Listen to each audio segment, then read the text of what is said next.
Hi, Jeremy. Nice to see you again. There was some good news from the Arsenal press conference this morning. Zinchenko and Saliba can't play on Friday. Is there any good news from the Southampton injured players? No, actually, no. Actually, we are still in the same position for us. Shea Adams is still out with the calf injury. Mohamed Salisu is still out with his pubic problem, with his overload in the pubic bone. Tino played 45 minutes for the B team last week as a part of his recovery, but he still need to test a little bit more. And Juan Larios is still out, long-term injury with his hamstring. The one that recovered is Mirza Forsic, that has been training with us during the week. And no Maitland-Niles, of course, against his parent club. How much of a blow is that to for you on Friday? We have players to cover. Of course, Ainsley is a good player for us. It's an important player for us, having playing regularly since we took the team. And yeah, it is what it is. And we have players to cover, and we show that we are good enough to cover that position. Rubén, it's top against bottom. This is a game you really need to win, but so do Arsenal. So it's a Titanic-looking match. How do you see it? No, I see the game as we always see the games. I see an opponent that we need to beat. I see that if we play in our game and then we put the performance that we need, we have options to win the game. And I see that we have a good team in front, but almost every week we have good teams in front. They are battling with Manchester City. We play against Manchester City a couple of weeks ago. We know what we can do if we can keep the performance, for example, like in the first half for that game. We have been playing for the teams in the top during the last period, and we show that we are competitive, and I don't expect anything different for this game. You are though winless in 6 games and 4 points from safety with 7 games left. The situation is looking desperate, isn't it? Yeah, well, I think as I say always, has been desperate from the very first second. No, the only thing that is we are running out of time, and the games are less and less in our account.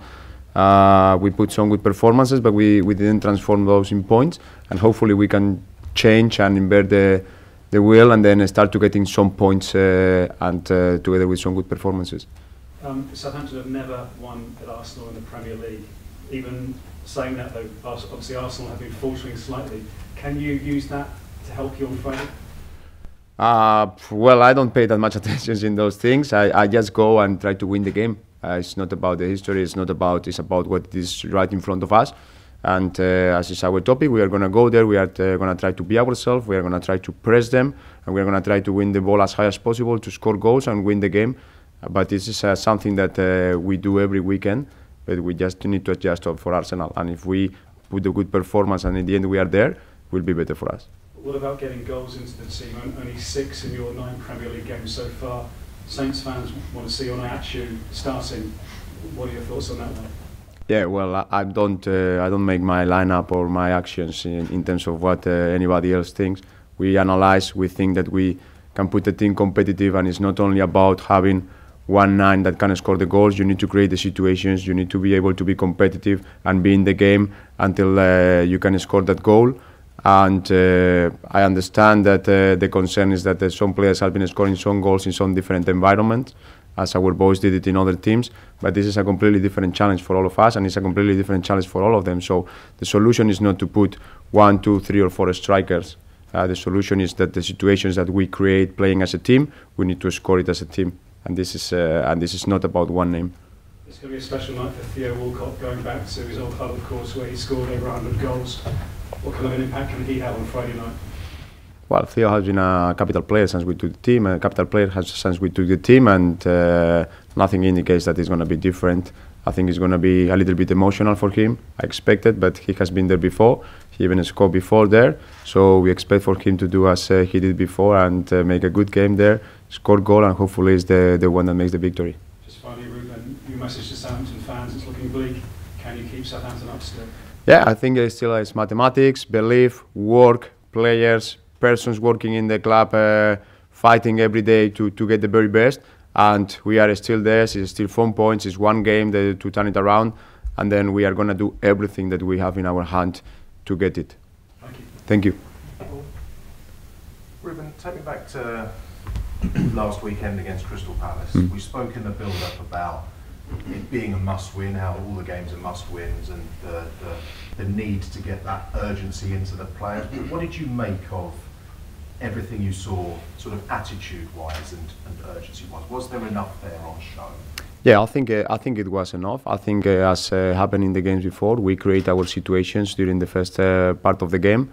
We were solid. We didn't concede any shot on target. I think any shot on goal during the first half. We have the best chances in that. And the thing that we need to challenge is that right now is that, as I say, when we concede the first goal after the Tottenham game, we are not able to get back in the game until after 10-15 minutes, and that has been our problem, because after those 10-15 minutes we have the couple of chances for Carlos Alcaraz and the shot from Armel Belakopchap. So we need to be more consistent in those periods and try to avoid some mistakes that are putting us behind in the games, because we know how hard it is for us, but for everybody to score a goal in the Premier League, and we need to try to get those things for us first. At the final whistle and then in the dressing room, how much were the players hurting? Yeah, we are hurting all of us. We are just putting so much to try to change the situation that every game that is going, that the result is not for us, we are hurt and and this is something that we feel, and people doesn't need to misunderstand that everybody when we lose feels bad, and everybody is working hard. And but the important thing is that the next day you wake up, you come here, we talk about it, we fix the mistakes, and then we try to go once again and once again and once again until the very end. How tough is it for you to pick everyone up when you're hurting yourself as well? Well, that's my job, and that's what I'm gonna do. We're gonna be still here until the very last end, whatever it is, and I'm gonna pick everybody with me, putting energy, putting the knowledge that I have and the way that I know how to do things. And it's not hard for me. It's just in my nature that right now sometimes I just need to be sure that the people around me is still up, and that's a challenge. But I can do it, and I think the technical staff is doing a fantastic job on that, and everybody is responding well on that. So we are not giving any signal inside that we can be broken or we can have any problem. People is working. People still have belief. We still know it's one game, and we know that we have put the performances to get something from some games, so we just need to be more robust and more consistent. So it's hard, but we are all doing our best. There are only 3 teams in the Premier League that Arsenal have failed to beat so far this season, and Southampton are one of them. What was the key to the draw earlier on? Well, the key to the draw was we didn't control well the first 20 minutes of the game, and that's where they are really strong. We have seen now the game against Liverpool, the game against West Ham, where quite early they get 2-0 up, and I think it was the same trend in that game that the last 2 games for them, where we were able to change the game. Especially I remember from the minute 32 to the minute 37, we were just having corner kicks and long throwings in their box, and we keep the tempo down, and it was for us. And that moment we sort of changed the game, and then in the second half with a little bit more combination, with a little bit different build up, we managed to break their lines. We managed to score the goal. I think it was Stuart Armstrong, and we keep the 0. That was some of the situations that happened in that game has been there for them in the whole season, and we will see if we repeat a little bit of what we did before, or we will change and adjust in base of what we are doing right now. Have you looked back at that game to take things, or do you start with a completely clean page? No. In that game we took some references because they are a similar team right now than they were, and then we use some of the things that we potentially can use tomorrow. And that game was one of those games that we used it. Not only that game, but one of those games that we used it. Thank you.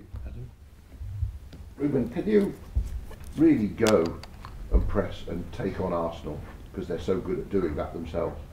Or do you have to, at some point, throw your principles away and just play the ball in behind them and push them up and not play like that? I mean, because it is a tough ask to go toe-to-toe with them, head-to-head.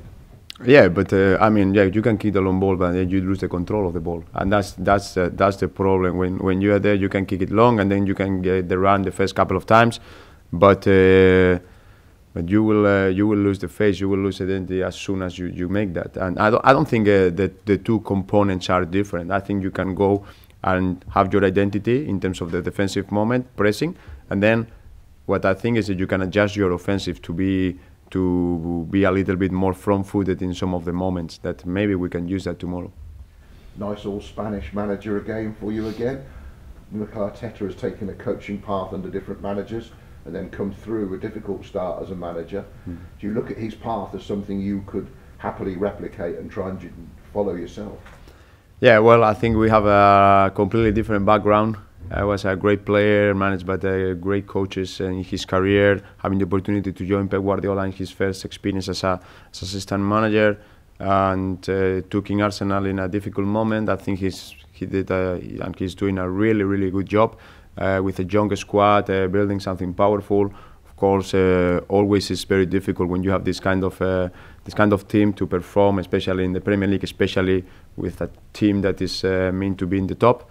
But I think with patience and I would say a very good plan, well done by Mikel, they put themselves in the top as they used to be before.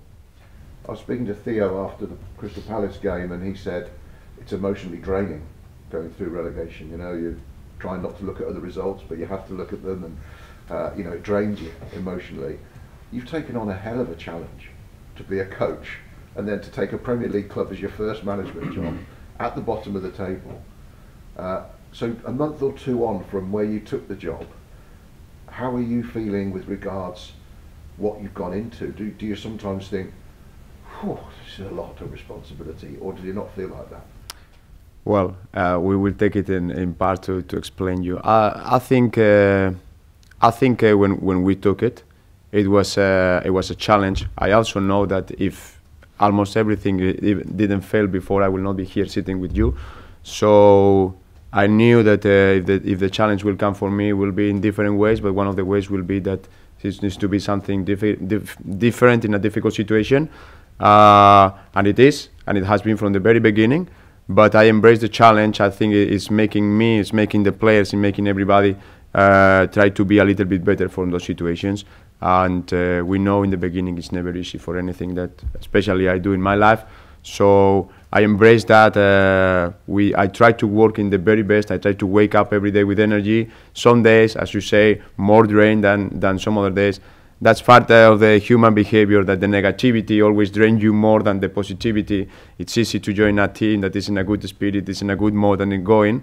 But the real challenge in life is just to join a team or to be in a team that is hurt and is not getting exactly what they want, and then trying to change the situation. So I'm trying to make the very best of it. It's drained, but as I say, I wake up every morning and then I try to keep the energy levels high, to keep the things made in the proper way, and then to keep everybody with me and competing with me.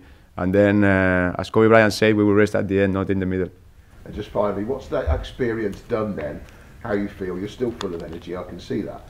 Does it make you more now want to be a manager long term than it did before you took the job on? The insight of what you've learned about how you can cope and deal with it, has it made you want more of it? Or I think the want is the same, but it's absolutely the same 100% feeling. That's where I want to go, and that's how I want to go. I think I'm showing the identity of a team that I want, and I need to continue building that in Southampton. And it's not it's hand with the performance and the results immediately, but it is also who I am as a manager. And of course, it's just if it's giving me something, it's giving more and more support to my idea to be manager. Thank you. Move on to the section for 10:30 this evening. Start with you, Jacob. Hi Rubén. I just want to talk about James Ward-Prowse. How important has he been since you took over? Well, I think he has been very important since don't remember how many years. So yeah, of course, James is a capital player for us, for the club, for the history of the club, and is our captain. So, as I said many times, I cannot add any more words into his work ethics, value, qualities as a player, or qualities as a person. Can you just explain your relationship with him? Do you hold individual meetings with him? Does he have a say in perhaps tactical plans, post-match analysis? No, not especially. Not especially. We are in communication. The important thing is that I need, of course, when you work as a manager, you need somebody on the pitch that can play the idea quickly and know exactly what we are doing. It's not only James; it's a couple of more players, but it's not. We are not going to interfere in between what a player, even if it's Ward-Prowse or any other, with the ideas that we want. So it's not getting advice. We get talks. We explain them what we want. There is some adjustments that sometimes they come with a thing. There is some set pieces that they will see in a game, like the last one that we have against Crystal Palace. That was from, actually it was from him, a suggestion from him.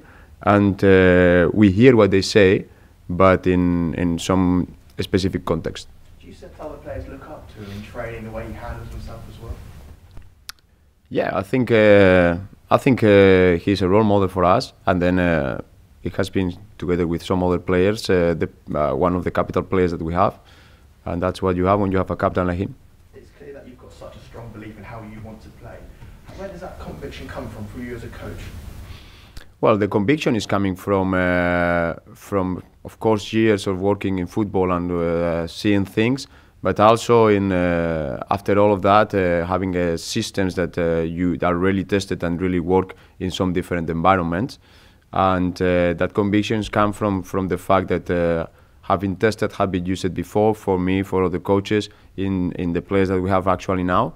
And we really think is the way that we need to continue going if we want to get something good for the rest of the season. Just to find that balance between listening to your coaches but also sticking to your beliefs, because there's been a lot of criticism recently about the lack of striker. How important is it that you stick to your principles now?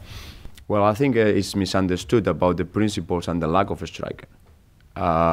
Because we need, when we talk about football, it's not about, as I said before, it's not about you put on a striker and then you will score goals. It's not like that. We have strikers that have not been competing in the Premier League before, and they come from very different backgrounds, very different clubs and different leagues. I myself know what does it mean to play for those leagues, and the challenge is massive for them. And we are not going to just put on a striker and throw them just to be there, because then if we put on a striker and we don't think we'll perform in the way that we want, but we still put him, and then in 3 games he doesn't score a goal because we are not able to create a situation of he scored 2 goals, and we are not talking about one name, whatever name it is, or he scored 2 goals but we are losing the games by 3 or by 4 because we are not a good unit, then it's for nothing. So here the priority is the team, is the unit, and how we work better as a unit every time. Yeah, I can understand the criticisms about the strikers and these situations, but some of the questions are not for me to answer. Thank you.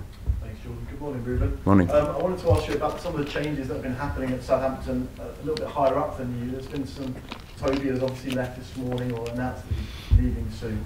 And you've also got players as well that we come to this part of the season, and obviously there's people talking about transfers and things like that. You said that pressure is a privilege for you, but is this kind of pressure the one that you don't really want to have around? No, I think it's football and it is life. If we separate the fact with Toby, who has been a key person for the club in the last 7 years, and we appreciate, and I myself have been working with him the last year, we appreciate all that he has done for the club, and if it's his choice and we need to respect that, that's a completely different scenario from the transfer that you talk about. Of course, it's a period of the year that not only for Southampton Football Club, everywhere in the world there is players ending contract, you're going to be free agent in a couple of months, there is players that are performing well, that are not performing well, so coaches that have contract, coaches that don't have contract, teams that are open. So when it's arriving the end of the season, that's the reality, and that's what you need to cope with. That is nothing different of what has been before in many years. Occurred also last December when the transfer window was open in January. So something that you need to cope with that. Is it you go through on a day-to-day basis and you're trying to tell the squad to stay focused on the challenge of staying up? Does that message kind of get lost at times, or is it your job to make sure that it is clear and focused? It's my job to make it clear and focused, and it's my job to keep it everywhere for everybody. I think the boys are doing a good job. Of course, it's not perfect. Of course, I'm the first. Sometimes you just go a little bit, but then you come back. And this is what it needs to continue being, because whatever it is the end result, we just need to keep focused and be honest on the things that we do. It's not other way to do it, and in my head, it's not other way to behave in those situations. And just finally from me, when you took the job at Southampton, you told us that you had a nice message from Ralph and you'd spoken to him. I wonder if you've spoken to him since then, or any other coaches, about the predicament that the club are in, or any advice that you've been given from other coaches? No, not especially, because it's not, when I spoke with them, it's just about comparing situations that they live in the past and comparing situations that I have right now. And those conversations are useful for me I'm not getting advice of how to play from nobody. I'm just getting advice of how they manage some situations that, of course, if they have been living those situations for 30 years, and it's the first time that I will live in taking the decision, I need to know what was the solution to make in my mind what is possible in my way to do it, because sometimes from listening the people that has been there before, you learn how to do it or how to don't do it. Thank you. Hi, Rubén. I just wanted to ask about Thiago Mento quickly, if I may. I know you won't be any rush to bring him back after a long injury, but you watched him play last Friday at the training ground. Did you enjoy that game, and did you enjoy seeing him out there? Yeah, I enjoyed that game. I think the whole team did a good job, especially in the second half. Tino played the first half. It was a difficult game in the very beginning, very physical. He got a couple of challenges that he needed to go through. He responded well, extremely well, I must say. And he's getting better and better. But we should not forget that it's 1 year out of football, and every step is very important for us. And then when he will be ready to play, then he will stay with us. But we are not there yet. Hopefully soon we'll be there. Is the fact that he could be such an important player for the club in the future another reason why he should take his time now and make sure that he comes back as strong as he can? Yeah, I think he is an important part of the club. I think he has been even before I arrived. Unfortunately, I didn't have the time to coach him because he was not available. But he is important, and he will be important. And I think he has some of the personal values, but also football abilities that are perfect with the Southampton Football Club. And I'm looking forward for him to be back, and hopefully during this season, and hopefully he can still play for us in the last 5 or 6 games.